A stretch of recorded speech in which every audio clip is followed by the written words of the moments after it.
There's one.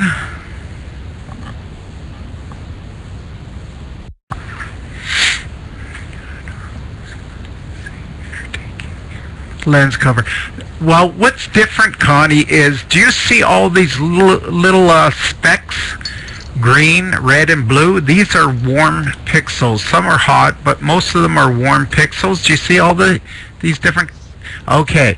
Now, if you don't do different darks, okay, say, for example, the temperature shifts about 5-10 degrees. If I do a dark with a different temperature, these pixels will be in different areas. They vary. So if you're going to use different darks to subtract, you're subtracting pixels out that are not really there. They're in a different position. So you're going to create little artifacts like dark specks and that. So you want them to match as best as possible. And the amp glow I'm using right now 60 seconds because I got the UHC on. Last time I had the Lumicon and I was using 30, but this filter's a little bit more narrow, so I'm going to go a little bit longer, and I'm going to collect 3 so they average it out so it's a little bit smoother. So right now we're at 2 of 3 and I'm on my last one, and then I'm going to save it. I'll save, I was going to override my old darks, but I'm going to save new ones, and that way we'll use our old darks and you'll see what I mean from when I was out a week ago. We'll use those and we'll see how well they work. Okay,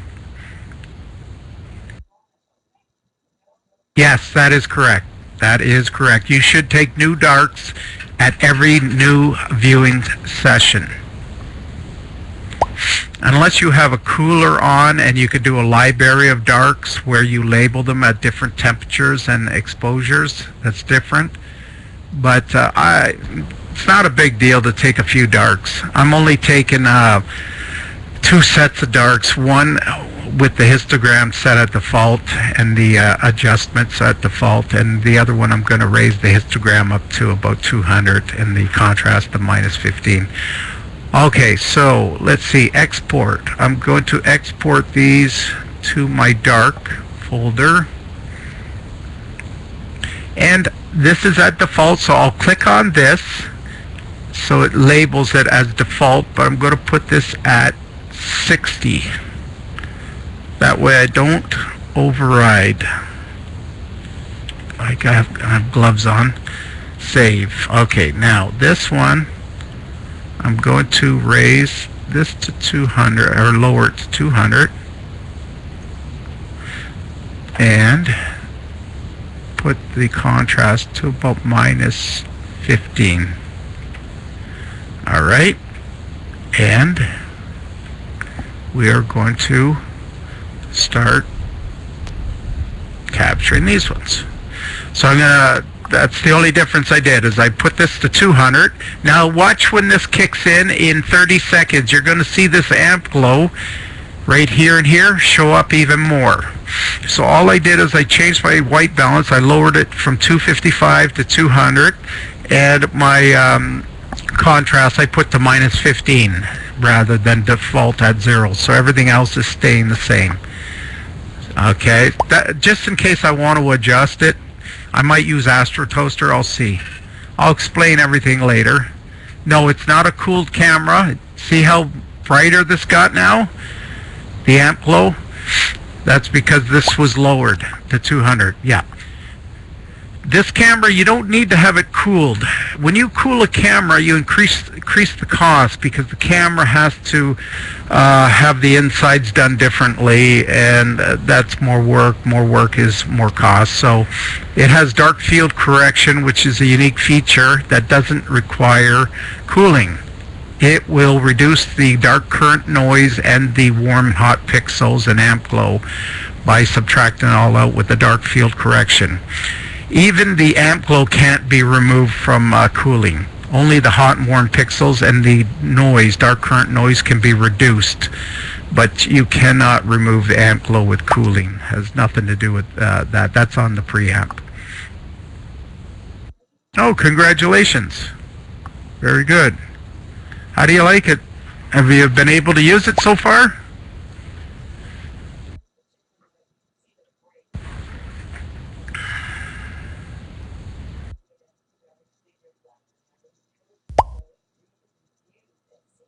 Oh, okay.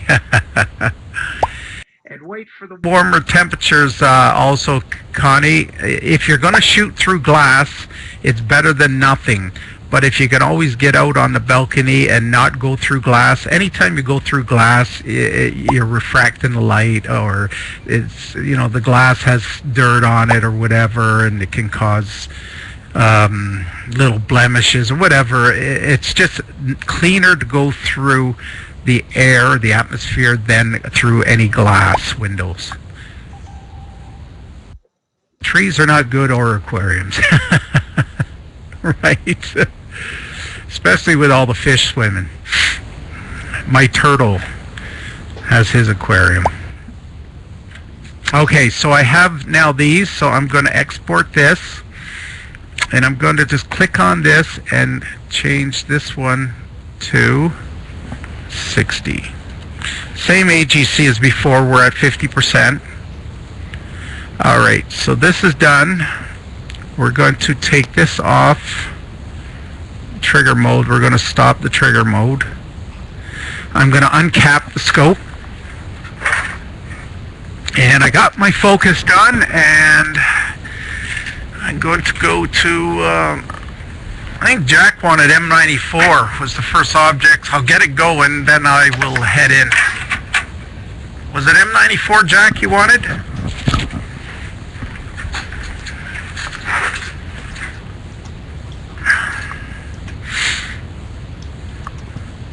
Let me just see where that one is. Actually, why don't we start near the meridian and work our way down would be better, I think, Jack. Okay, I see. Okay, thanks. Well, let's go to M. I keep forgetting that, Jack. We're going to go to M82.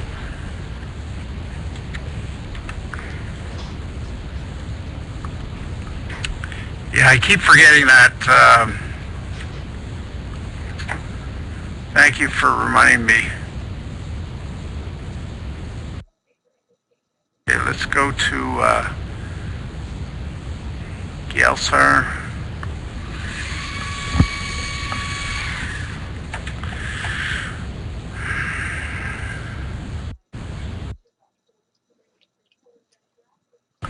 Okay.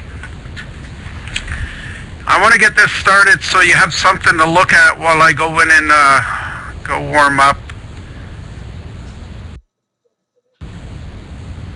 I still don't know the directions. Oh, by the way, Simon, I did reverse the camera. I turned it around the other way, so the orientation as far as vertical should be okay. Nothing I can do about horizontal.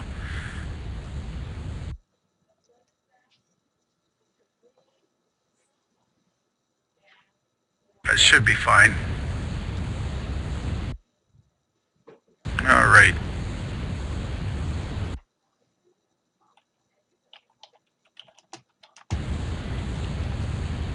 All right, M82 coming up.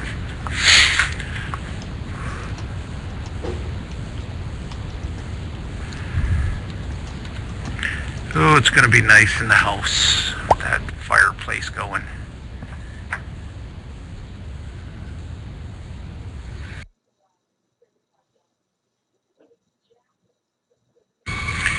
Okay, M82 should be somewhere here, hopefully. Let me just turn up the exposure to 5 seconds. Looks like it's right there. Yeah, that's it right there. Good. All right. Get the guider going.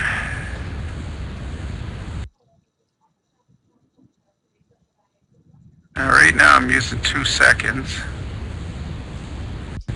on the guider. Okay, and I'm going to get this set. First of all, I'm going to leave the settings where they are at 200 and minus 15 on the contrast. Let's try 1 minute exposures. So we're going to try 1 minute right now. Get this set up and then head in. Yes, there is, but I don't know what happens, Jack, with the amp dark field. I don't know if it will work if I use that. Oh, by the way, Rock reminded me, I was telling Rock, last time I was out, Jack, I was using 8 bits. I have it now set to, for the bit depth, 12-bit. Yeah, I am using now 12 bits here. Right there. I was set last time at 8 bits. And you want your frame rate for deep sky set to low. If you're using it on planets or the moon, you can set the frame rate to high, but I got this on low. Alright, so you can see we're going to just bring this one here. Actually, I'll cut it right about there. And I'll leave that there. Port. And I want to use the adjusted one. Okay, I'll let this one kick in and then I'll put on the dark field.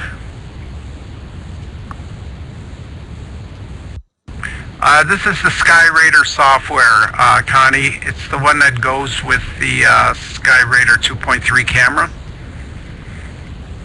This field of view is not too bad, Jack, with the MFR8. It's not bad. There's some vignetting, but it's okay. 2 seconds, this should darken a bit.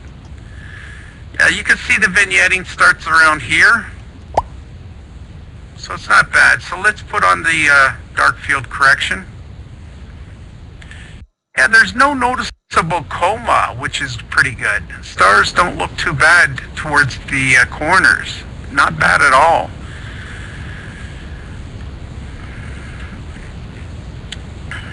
Pretty happy with this. I'd rather try and get my scope as fast as possible. Keep the exposure down. Okay, let's see when the dark field kicks in 20 seconds. And I wanted to do a white balance too. Bingo. 5 seconds. Let's see how this dark field correction works. There we go. How's that look? Now you can see the vignetting a lot more now. That should have eliminated the amp glow, which looks like it did a wonderful job doing. And yep, you can see the vignetting now. Really good. It's quite severe, Jack, but it's okay. I can zoom this into about 67%, which is not too bad there. Did a good job, the dark field correction. Okay, so I think so I can save my sanity, I'm going to head in. I'll leave this running. What I'm going to have to do is, once I get warmed up, I'm going to have to disable from the broadcast and open up the broadcast from inside the house so I can use my headphones. So I am going to turn off the monitors out here and head in. I've been out here for 2.5 hours in freezing weather, so I'm going to go in and warm up now. So this doesn't look too bad. I'll play with this and then we'll get Astro Toaster going. Actually, let me just turn it on for now.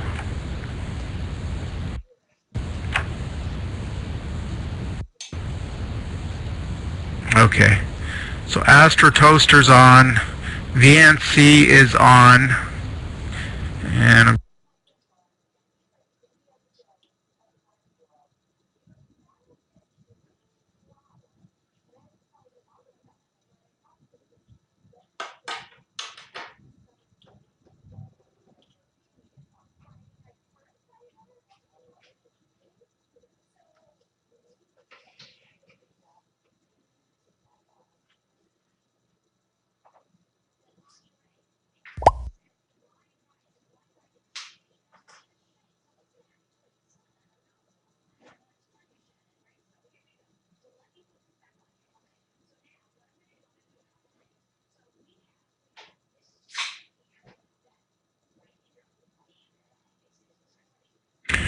Okay, sorry about that. Looks like I had my first crash. I was going to say, did I forget anything? Because I'm going to head in now, and I'm going to be about 10 minutes getting warmed up. Can you hear me okay? Let me put the resolution back to standard. Okay, good. Resolution should be okay.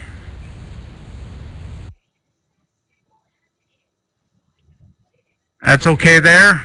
All right, good. All right, go. Satellite just whipped through.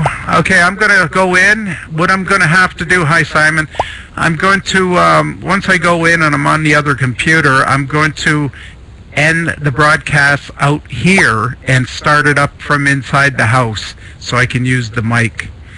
So just bear with me. I will set this back down to, let's put it halfway. Let's put the white to 220. Okay, people, I'll be back from in the house. Thank you.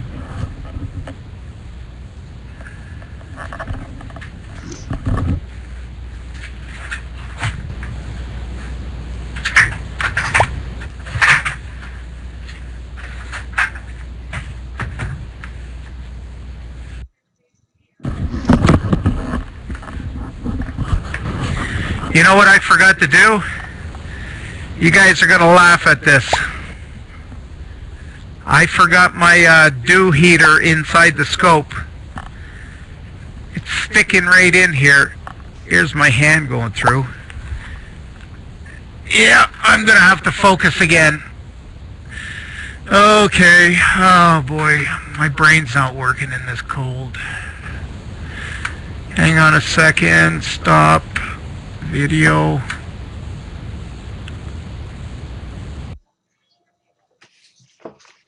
You think that looked good? Watch this, I'll show you. I'll go to the star. Turn off the guider. Jack, I hope you didn't record that.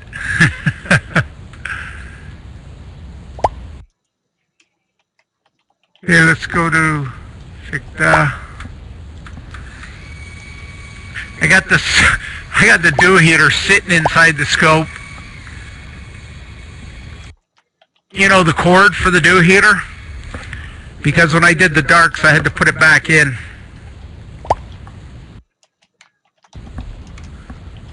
All right, let me stick my hand in and try to get this out.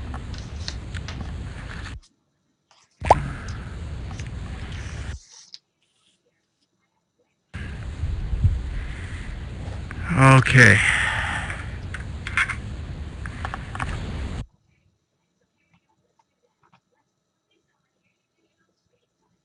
There we go. I just stick it between the dovetail, lower dovetail, and the scope. Tuck it away there. Okay, let me get the mask on.